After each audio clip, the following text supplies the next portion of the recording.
और आइए सीधे रुख करेंगे प्रधानमंत्री नरेंद्र मोदी का, जो इस समय असम दौरे पर हैं और कई सौगातें असम को मिलने जा रही हैं। कोलकाता से हल्दिया पोर्ट से जलमार्ग द्वारा जोड़ेगा। इस टर्मिनल पर भूटान और बांग्लादेश के कार्गो, जोगी धोपा मल्टी मॉडल लॉजिस्टिक पार्क के कार्गो और ब्रह्मपुत्र नदी पर अलग अलग स्थानों के लिए आने जाने की सुविधा मिलेगी।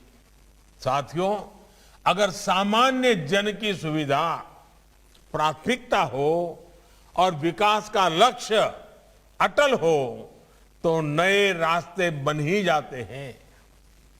मजुली और नेमाती के बीच रोपैक्स सेवा ऐसा ही एक रास्ता है। इससे अब आपको सड़क के रास्ते करीब 450 किलोमीटर घूमकर आने की जरूरत नहीं पड़ेगी। अब आप रोपैक्स से सिर्फ 12 किलोमीटर का सफर करते हुए अपनी साइकिल, स्कूटर, बाइक या कार को जहाज में ले जा सकते हैं। इस रास्ते पर जो 2 जहाज चलाए जा रहे हैं वो एक बार में करीब 1600 यात्री और दर्जनों वाहनों ले जा पाएंगे। ऐसी ही सुविधा अब गुवाहाटी के लोगों को भी मिलेगी। अब उत्तरी और दक्षिण गुवाहाटी के बीच की दूरी 40 किलोमीटर से कम होकर सिर्फ 3 किलोमीटर तक सीमित हो जाएगी।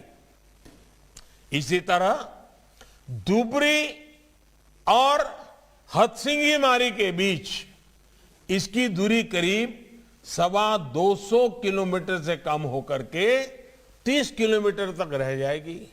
साथियों, हमारी सरकार द्वारा सिर्फ जलमार्ग ही नहीं बनाए जा रहे हैं, बल्कि इनका उपयोग करने वालों को सटीक जानकारी भी मिले, इसके लिए भी आज ई पोर्टल लॉन्च किए गए हैं।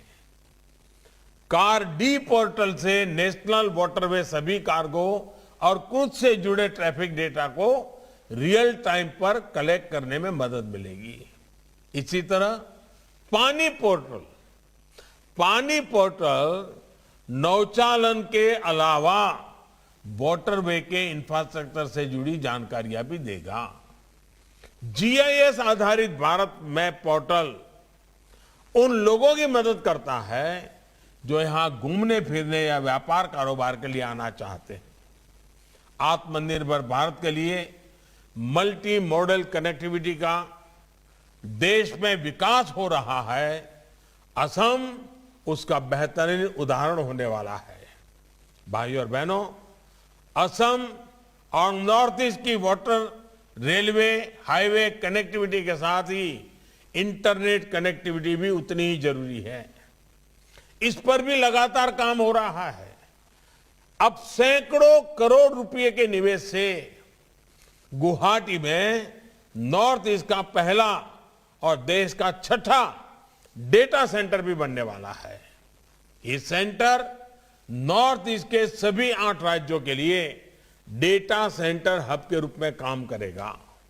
इस डेटा सेंटर के बनने से असम सहित पूरे नॉर्थ ईस्ट में ई गवर्नेंस को, आईटी सर्विस आधारित इंडस्ट्री को, स्टार्टअप्स को और बल मिलेगा। बीते सालों से नॉर्थ ईस्ट के युवाओं के लिए बीपीओ का जो इकोसिस्टम तैयार किया जा रहा है उसको अब ताकत मिलेगी।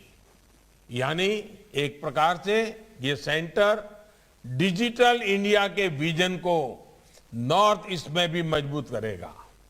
भाइयों और बहनों, भारत रत्न डॉक्टर भूपेन हजारिका ने लिखा था, कर्मई आमार धर्म, आमी नूतन जुगर नूतन मानव, आनिम नूतन स्वर्ग, अवहेलित जनतार बाबे, धरात प्रातिम स्वर्ग। यानी हमारे लिए काम ही हमारा धर्म है। हम नए युग के नए लोग हैं जिनकी सूध भी कभी नहीं ली गई, हम उनके लिए नया स्वर्ग बनाएंगे, धरती पर स्वर्ग बनाएंगे।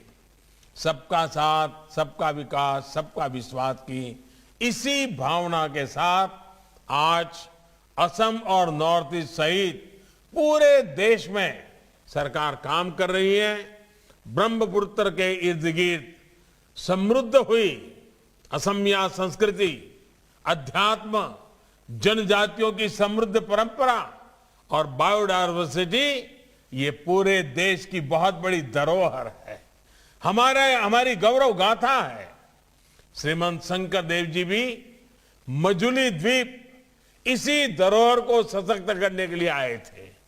इसके बाद मजुली की पहचान आध्यात्म के केंद्र के रूप में, असम की संस्कृति की आत्मा के रूप में बनी।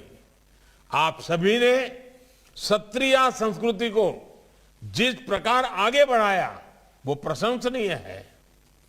मुखाशिल्प और रास उत्सव को लेकर जिस प्रकार देश और दुनिया में अब उत्साह बढ़ रहा है वो अद्भुत है। ये ताकत, ये आकर्षण सिर्फ आपके पास ही है। इसको बचाना भी है और आगे बढ़ाना भी है। भाई और बहनों, मैं सर्बानंद सोनोवाल जी और उनकी पूरी टीम को बधाई दूंगा कि मजुली के, असम के इस सांस्कृतिक, आध्यात्मिक और प्राकृतिक सामर्थ्य को बढ़ाने के लिए उन्होंने प्रशंसनीय काम किए हैं। सत्रों और दूसरे महत्वपूर्ण स्थानों को अवैध कब्जे से मुक्त करने का अभियान हो, कल्चरल यूनिवर्सिटी की स्थापना हो, मजुली को बायोडायवर्सिटी हेरिटेज सिटी साइट का दर्जा देना हो, तेजपुर मजुली शिवसागर हेरिटेज सर्किट हो, नमामि ब्रह्मपुत्र और नमामि बराक जैसे उत्सवों का आयोजन हो। ऐसे कदमों से असम की पहचान और समृद्ध हो रही है। साथियों, आज कनेक्टिविटी के जिन प्रोजेक्ट्स का प्रारंभ और शिलान्यास किया गया है, उनसे असम में टूरिज्म के लिए नए द्वार खुलने वाले हैं। क्रूज टूरिज्म के मामले में असम देश का एक बड़ा डेस्टिनेशन बन सकता है। नेमाती, विश्वनाथ घाट, गुवाहाटी और जोगीघापा में टूरिस्ट जेटी बनने से असम की टूरिज्म इंडस्ट्री को एक नया आयाम मिलेगा। जब क्रूज में घूमने के लिए देश और दुनिया का ज्यादा खर्च करने वाला टूरिस्ट पहुंचेगा तो असम के युवाओं की कमाई के साधन भी बढ़ेंगे। टूरिज्म तो ऐसा सेक्टर है जिसमें कम से कम पढ़ा लिखा, कम से कम निवेश करने वाला भी कमाता है और स्किल्ड प्रोफेशनल भी कमाता है। यही तो विकास है जो गरीब से गरीब को भी, सामान्य नागरिक को भी आगे बढ़ाने का अवसर देता है। विकास के इसी क्रम को हमें बनाए रखना है और गति भी देनी है। असम को, नॉर्थ ईस्ट को आत्मनिर्भर भारत का मजबूत स्तंभ बनाने के लिए हमें मिलकर के काम करना है। एक बार फिर आप सभी को विकास के नए प्रोजेक्ट के लिए बहुत बहुत बधाई देता हूं। बहुत बहुत धन्यवाद। नरेंद्र मोदी ने कई सौगातें असम वासियों को दी है। असम का विकास सरकार की प्राथमिकता में है, ये प्रधानमंत्री ने कहा है।